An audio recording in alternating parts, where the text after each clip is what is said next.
오직 한 명을 위한 희생이란 제목으로 하나님 말씀 증거하도록 하겠습니다. 여러분, 한 명을 위해서 희생해 본 적 있습니까? 그게 오늘 중요하다, 그런 뜻입니다. 우린 대충 겸사겸사 하는 걸 되게 좋아합니다. 그리고 덤으로 하는 걸 되게 좋아합니다. 그런데 한 사람에게 집중하고 한 사람만 위해서 뭘 하면요, 변화가 있고 감동이 있습니다. 꼭 그렇게 사십시오. 우린 잠깐만 너무 앵글이 너무 넓은 것 같아요.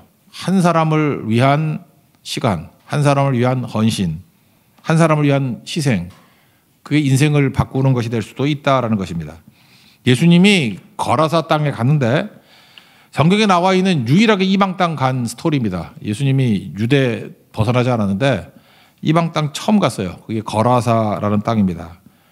26절을 읽겠습니다. 시작. 그들이 갈릴리 맞은편 거라사인의 땅에 이르러. 거기 왜 갔죠? 목적이 딱 하나입니다. 귀신 들린 사람 고치기 위해서 갔습니다. 그냥 딴 일 때문에 갔다가 귀신 들린 사람 만난 게 아니라 예수님이 하나님의 아들이시잖아요. 그러니까 귀신 들린 사람이 있는 걸 알고 그 한 사람 때문에 가서 그 한 사람을 고치고 곧장 돌아오셨습니다. 이 본문 다음 절 보세요. 40절 읽겠습니다. 시작. 예수께서 돌아오심에 무리가 환영하니 이는 다 기다렸음 이러라. 그러니까 거라사 땅에 간 목적은 딱 하나입니다. 귀신 들린 사람 고치고 오는 것. 그 한 목적이었다는 것입니다. 우리는 효율의 시대를 살아가고 있습니다. 우리 두 가지 개념이 있죠. 효율과 효과. efficiency하고 effectiveness. 효율은 뭐죠? 비율이죠. 비율. 또는 뭐 생산성 뭐 이런 거죠. 인풋과 아웃풋의 어떤 비율. 그래서 우리는 효율적인 걸 되게 따진다는 것입니다. 효율적이지 않으면 뭐라 그러죠? 낭비했다, 허비했다.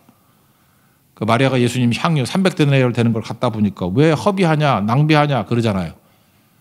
이게 하나에 집중하는 게 되게 중요한 건데. 이펙티브니스는 뭐죠? 효과적이라는 것은 결과가 나온다는 거죠. 얼마든지 쏟아부을 수 있는 거죠. 하나 살린다 그러면. 생명은 효율이 아니라 효과 아닙니까? 한 사람 살리기 위해서 막 쏟아붓는 거 그거 가능한 거 아닌가요? 생명에 관해서는 그런 거죠. 여러분 자녀가 죽어가고 있다 그러면 뭐 얼마까지 돈 쓸 수 있어요? 1억까지 쓸 수 있나? 돈만 있다 그러면 막 돈으로 살린다 그러면 더 쓸걸? 그런 게 효과 아닙니까? 그냥 그 돈 들일 바에는 죽여버리고 하나 더 낫지 그러나요? 그런 사람 없죠. 그러니까 이게 효율이라는 거 가지고 되는 게 아니라는 것입니다. 효과적인 거죠. 이번에 11차 말레이시아 선교를 갔는데 우리 운전해 주셨던 분들이 다 목사님들이고 한 분만 장로님이셨습니다. 끝나고 난 다음에 저한테도 또 메일이 왔더라고요. 뭐 딴 분들하고도 비슷한 얘기 했던 것 같아요. 요즘에는 이렇게 번역기가 있으니까 말레이시아 말로 쓰고 이게 번역기를 돌려서 보냈더라고요. 감사하다는 얘기예요. 이유가 뭐냐? 자세히 보니까 뭐 딴 목적이 아니더라는 거예요. 뭐 놀러 온 것도 아니고 관광 목적으로 온 것도 아니고 우리 교회 와주셔서 고맙습니다. 우리 마을 와주셔서 고맙습니다. 한 분 목사님이 그러더라고요. 반복해서 계속해서 우리 교회에 와주셔서 고맙습니다. 너무 기쁨이 있답니다. 그게 감동이래요. 그거거든요. 우리 간 목적이 딱 하나잖아요. 말레이시아 왜 갔습니까? 사실 그 교회를 방문하기 위해서, 그 성도를 방문하기 위해서, 그 마을을 방문하기 위해서. 거기서 복음 증거하기 위한 거 아니에요? 그 몇 차례 누적이 됐더니 그 목사님들이 아시더라고요. 이 팀은 우리 때문에 온 거라고. 딴 목적이 아니라고. 그러니까 거기에 힘이 있는 거죠. 우리가 거라사 땅 가신 예수님과 같이 우리도 한 사람을 위해서, 한 교회를 위해서, 한 마을을 위해서 집중한다는 거. 되게 중요한 거라는 것입니다. 사실은 하나님이 우리를 다루시는 방식이 다 그런 겁니다. 저도 인생을 돌이켜보니까 어떤 때는 되게 큰 일이었거든요. 그거 중단하고 그 일 때문에 내가 살아났거든요. 그러니까 내 느낌이 이래요. 하나님께서 나를 살리기 위해서 이렇게 수천 명을 움직였구나. 그런 줄도 있어요. 내가 너무 아전인수하는 것 같아서 내가 자세한 설명을 안 하겠는데 저는 그렇게 느껴요. 나 하나를 건져주기 위해서 주님께서 수천 명을 움직이고 스톱시켜가지고 이런 일이 나타나게 만들었구나. 그러니까 하나님이 다루시는 방식이 꼭 그렇다라는 것입니다. 제가 이렇게 외적인 거 한번 생각해 보면 제 인생 가운데 잘했다 그러는 게 몇 가지 있다 그랬잖아요. 하나가 제가 샌디에고에서 집회를 했었는데 갑자기 마음 가운데 제 후배가 그 어려움 당했다는 얘기를 들었어요. 교회에서 쫓겨나고 뭐 이렇게 선한 일을 하다가 하여튼 이렇게 어려움 당한 사람이었어요. 안 가도 되는데 그 LA 가가지고 그렇게 위로를 해주고 싶더라고. 근데 그거 쉽지 않잖아요. 뭐 남의 나라인데 2시간 30분 정도 걸린 것 같아요. 왕복이면 5시간이고 쉽지 않잖아요. 길목이라는 식당 가가지고 가족 다 불렀어요. 그리고 식사 사주고 또 헌금도 좀 하고. 그랬더니 그 가정 아직도 잊지 못한다 그래, 그때 일을. 그래서 그것 때문에 힘을 얻고 일어서게 되었다. 제 인생 가운데 잘한 일 가운데 하나라니까요. 그 왕복 5시간이지만 그거 정말 잘했다. 한 가정 정말 절망에서 소망으로 옮기는 계기가 됐고 그것 때문에 힘을 얻었대요. 그거 아니면 널브러질 뻔했는데. 그런 거죠. 한 가정을 위한 방문. 그런 게 되게 중요한 거라니까요. 지난번에 말씀드렸죠. 제가 오키나와 청년 집회를 갔는데 그때 저 이렇게 선교주던 분이 있어요. 통역도 하고 강대일 선교사님. 근데 그때 내 기억에 강사비를 30만 원 받았거든요. 벌써 한 15년, 20년 된 것 같은데.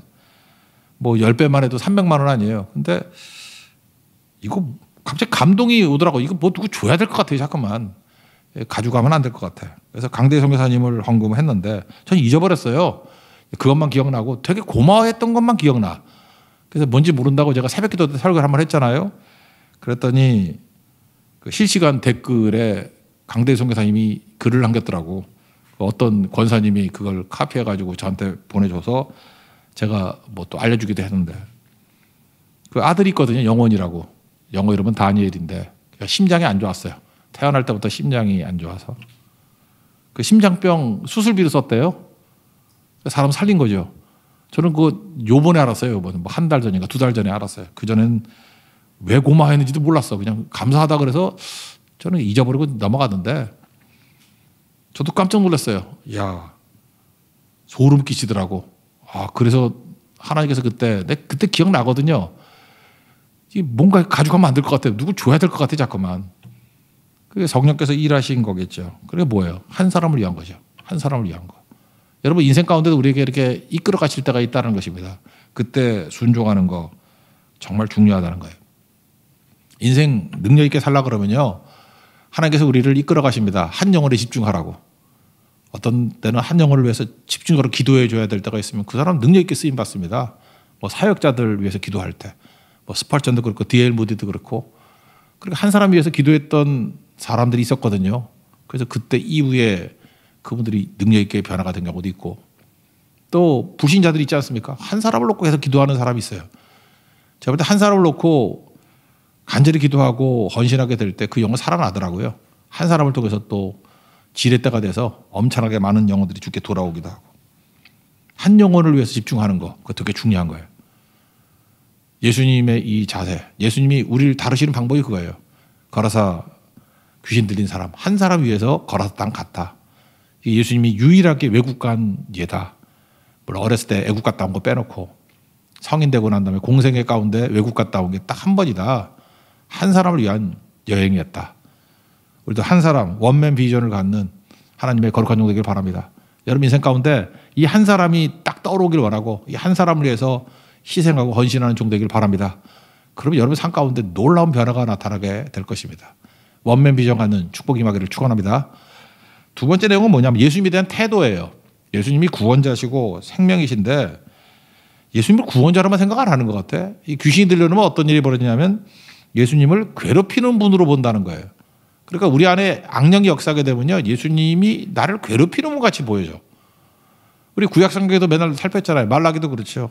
왜 우리를 번거롭게 하느냐 그러고 뭐 괴롭히느냐 그러고 언제 사랑했냐 그러고 내 안에 악한 영이 역사하기 때문에 그래요. 근데 성령 충만해지면 어떤 일이 벌어지느냐. 구원자고 생명을 주시는 분이고 나를 사랑하는 분이고 그러니까 내가 죽고 예수로 살면 그런 일이 벌어지겠죠. 그러니까 내 안에서도 이게 전쟁이 벌어지고 있다는 것입니다. 귀신 들린 사람 불쌍한 사람 아닙니까? 여기 보니까 옷도 입지 않고 그다음에 집에 거하지도 않고 무덤 사이를 다닌다. 뭐 죽음이는 무덤 무서운데 거기서 산대요. 그러니까 야생 동물 취급했고 짐승 취급당한 거죠. 귀신이 이렇게 조종했다 그런 얘기죠. 37절 읽겠습니다. 시작.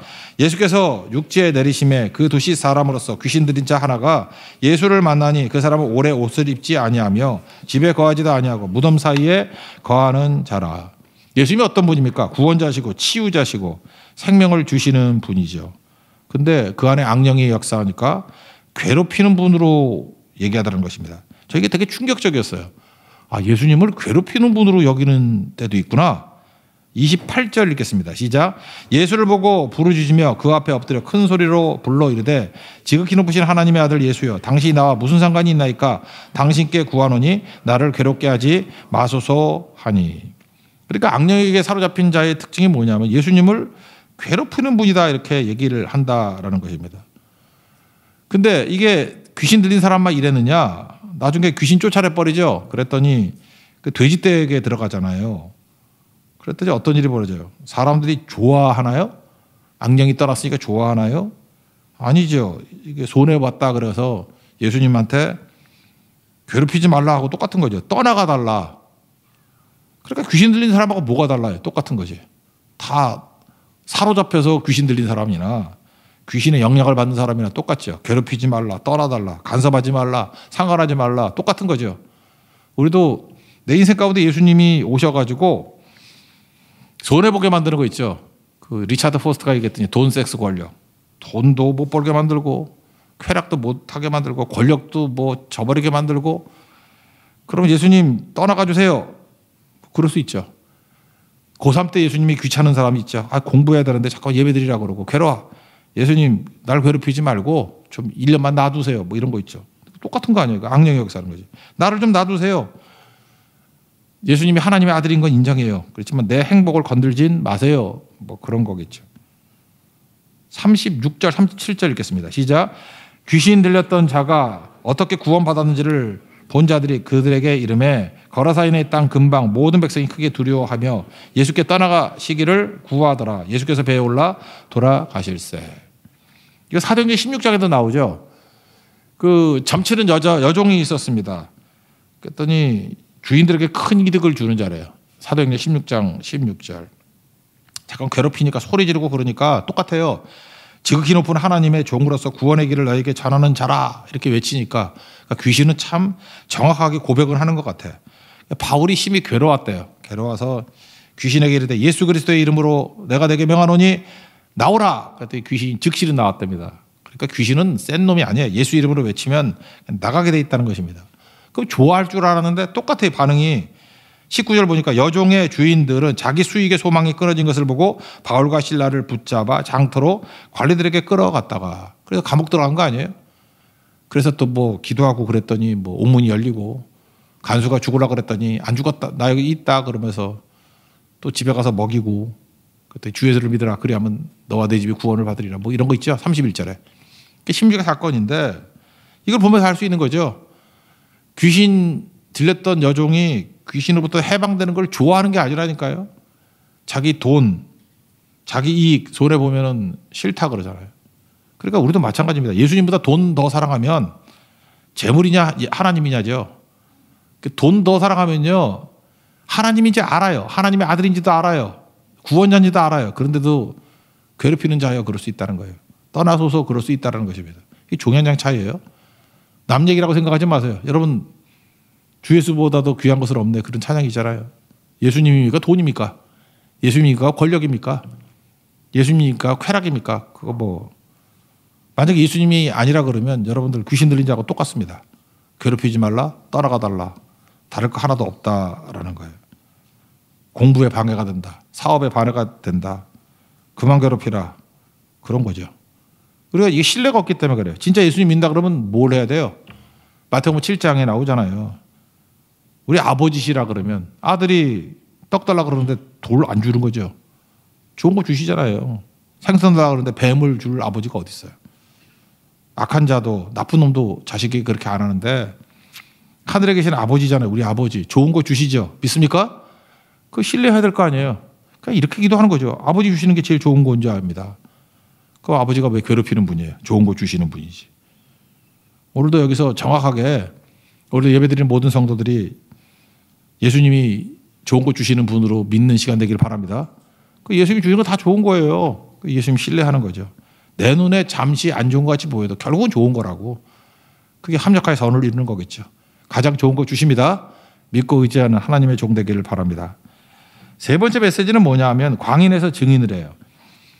이 귀신 들린, 군대 귀신 들린 사람, 이 군대라는 게 레기온인데, 레기온. 그 밑에 나눠져도 나오잖아요. 6,000명. 군단이거든요, 군단. 그러니까 뭐 많은 귀신 들렸다 그런 거죠. 광인이 예수님 만나니까 온전해졌습니다. 그래서 증인됐다는 얘기죠. 35절 읽겠습니다. 시작. 사람들이 그 이루어진 일을 보러 나와서 예수께 이르러 귀신 나간 사람이 옷을 입고 정신이 온전하여 예수의 발치에 앉아 있는 것을 보고 두려워하거늘. 예수님 만나면 무조건 치유됩니다. 회복됩니다. 그래서 잠깐만 힘들다 그런 사람 선교 같이 가자니까요. 선교 가서 현장에 부딪히고 하다 보면 치유도 받고 회복도 되고. 진짜 그렇다니까요. 뭐 불면증 그래도 자요. 거기서 줘라. 이게 정체성을 잃어버리는 거잖아. 불면증이라 그러면 잠을 못 자야 될 거 아니야. 근데 불면증이라 그러고 코를 골면 어떡해. 난 너무 민망해가지고 진짜 녹음했거든요. 제가 이 애플워치로. 들려줘 한번. 불면증이라면서 코를 골면 어떡하냐고. 그건 자기 정체성을 부인하는 거지. 근데 그런 일이 벌어져요. 그러니까 예수님 만나면 온전해진다. 치유된다니까요. 사람은 못 고쳐도 예수님이 고쳐요. 무슨 장애 이런 거 잠깐 섞지 말아요. 제가 무식한 얘기가 아니에요. 제가 목사가 저거 무식하게 의사가 말하는 거하고 다르게 얘기한다 그러는데 예수님 만나면요 어둠에서 생명으로 옮겨집니다. 에베소 5장 8절 전에는 어둠이든지 이제 주 안에서 빛이다. 빛의 자녀처럼 행하라. 빛의 자녀는요 어둠이 이깁니다. 진짜 이겨요. 절망 좌절 다 이기고 일어난다니까요. 못 걷다가도 일어나게 되고요. 쿵하고 일어난다고. 성령 충만하면요 희생 못하는 사람이 희생하고요 손해 못 보던 사람이 손해보고 섬기지 못하는 사람이 섬겨지고 기도 못하는 사람이 기도가 빵빵 터져 나와요. 웃지 못한 사람이 깔깔대고 웃어요. 알아요? 저게 기쁨이구나 그런 걸 알게 된다고요. 그 능력이죠. 치유받았습니다. 예수님 만나면 치유받아요. 예수님 만나십시오. 그래서 절망에서 소망으로 회복이 되시길 바랍니다. 이 사람이 예수님 따르기를 원했어요. 뭐 제자 되기를 원하고 그랬겠죠. 근데 예수님이 그냥 부자 청년 같은 때는 따라오지 않겠다는 사람한테 따라오라 그랬는데 안 오고 여기 또 따라간다 그러는데도 집으로 가서 거기서 전해 그러잖아요. 이게 사실 이게 더 힘든 일인데 이거 순종했다라는 거예요. 집에 가 거기서 하나님의 큰 일을 전해라. 그랬더니 성내에서 전파했다 그 얘기죠. 광인에서 증인으로. 이 가정으로 돌아간다는 게 쉬운 게 아니죠. 여러분도 그래요. 선교지 가라 그러면 좋은데 남편이 꼴 보기 싫어. 지긋지긋해. 냄새도 싫어. 여자들은 참 냄새에 강한 것 같아. 그래서 싫으면 냄새를 싫어하더라고. 근데 가정으로 가라. 그거 힘든 일이에요. 근데 그거 해야 된다고. 여기 마을로 돌아가라 그랬죠. 이 귀신 들린 사람. 마을이 어떤 곳이었어요? 과거에 자기를 쫓아낸 곳이 아니에요. 상처가 있는 곳이죠. 거기 가래. 가정으로 돌아가라. 나를 버린 가정이에요. 여러분 가정도 자기를 버렸으니까 무덤에서 살았지. 집을 떠나서. 상처 투성이고 이거 부모에게 버림받았다 그러면 얼마나 배신감이 있겠어. 근데 거기 가래 다시. 그 돼지 치던 주인들 있는 곳으로 가라는 거 아니에요. 걸어서 땅으로. 나중에 그 변상 요구하고 압박하고 너 때문에 2,000마리 돼지 죽었어. 그런 곳에 가래요. 그리고 자기 옛날 미쳤을 때 사람들이 손가락질하고 자기 과거를 아는 거 얼마나 싫어요. 과거 세탁하고 싶죠. 멀쩡한 사람으로 나 과거 모르는 데 가서 살고 싶잖아요. 근데 그곳으로 가래요. 근데 이 사람이 이거 순종하잖아요. 온 성내에 가서 전파하더라고. 하나님의 큰일을. 우리도 그래요. 수모와 비난 견디면서 주님이 가라 그러면 가야 되는 거라고. 사실은 싹이 져버리고 잠수 타고 이제 과거 세탁하면 제일 편해요. 근데 주님 그러지 않아요. 너 아픔 주고 너 비난하고 손가락질 하는 곳에 가서 복음 증거해라. 그런 거라. 바울도 그랬죠. 비방자요, 박해자요, 폭행자였으나. 근데 그 자리에 가라 그러잖아. 맨날 그 꼬리표가 달려있잖아요. 저 사람 저 핍박자였고 예수 믿는 사람 죽이는 사람이었다고. 근데 거기 가서 사도권 의심받고 하는데도 복음 증거해서 제일 크게 쓰임받잖아요. 이게 우리가 할 일이라는 것입니다. 그리고 여러분들 내가 원하는 곳 가는 거 아닙니다. 주님이 가라는 곳 가는 거예요. 있으라는 곳 있는 거예요. 그 자리가 사명지입니다. 여호와 삼마, The Lord is there. 주님이 거기 계십니다. 그 뜻이에요. 38절 39절 읽겠습니다. 시작. 귀신 나간 사람이 함께 있기를 구하였으나 예수께서 그를 보내시며 이르시되 집으로 돌아가 하나님이 내게 어떻게 큰 일을 행하셨는지를 말하라 하시니 그가 가서 예수께서 자기에게 어떻게 큰 일을 행하셨는지를 온 성회에 전파하니라. 이렇게 신실한 제자가 어딨냐고요. 예수님이 12제자들 말 진짜 안 듣잖아요. 근데 이 사람 집으로 가라. 네가 살던 곳으로 가라. 어떻게 큰 일을 행하셨는지 그 일을 증거하라. 그랬더니 어떻게 큰 일을 행하셨는지 온 성내에 걸어서 도시 사람이잖아요. 거기 가서 증거하더라. 상처 준 곳에 가서 증거하더라. 아픔 주는 곳에 가서 증거하더라. 이게 우리가 할 일이에요. 잠깐 도망만 다니고 뭐 상처니 트라우마니 이러면서 내 마음 편한 곳만 가는 게 아닙니다. 마음 힘든 곳도 가는 거고요. 손가락질 당하는 것도 가는 거고. 예수 믿고 편한 거 아니에요. 이게 사명제예요. 이 사명 이룰 수 있는 하나님의 종 되길 바랍니다. 오늘 이 메시지요. 이거 간단한 메시지 아닙니다. 되게 중요한 얘기예요. 특별히 이 시대 현대인들에게 중요한 메시지입니다. 우리 효율을 따지는 시대죠. 아닙니다. 한 명입니다. 한 명을 향한 희생하십시오. 하나 집중하라고 하나. 하나를 제대로 사랑하면 다 사랑할 수 있어요. 이것저것 달라 그러지 말고 잠깐만 덤으로 겸사겸사 그런 거 하지 말고요. 하나 때문에 움직이는 인생 되십시오. 한 명 때문에. 그럼 여러분들 그 사람도 살릴 뿐만 아니라 내가 살아납니다. 예수님 관입니다. 예수님이 뭐예요? 괴롭히는 분이에요? 예수님에 대한 부정적인 생각하고 있는 거 내 안에 악령의 역사에서 그래요. 또 하나 내가 안 죽어서 그렇다고. NIBC 내가 죽고 not I but Christ lives in me. 예수님이 내 안에 살고 계신다 그러면 예수님이 구원자입니다. 믿습니까? 생명 주시는 분이에요. 예수님이 나의 주인이십니다. 그러면 다 살아납니다. 우리가 옛날에 뭐 다 쓰레기들 아니었어요. 광인에서 미친놈에서 증인 되십시오. 마지막에 증인되는 거예요. 온 성내에 전파하더라. 증인될 때 가장 영광스러운 모습이 되고 그게 우리 존재 목적입니다. 존재 목적을 잘 발견해서 가치를 발휘할 수 있는 하나님의 거룩한 종 되기를 축원합니다. 예, 자리에서 일어나겠습니다.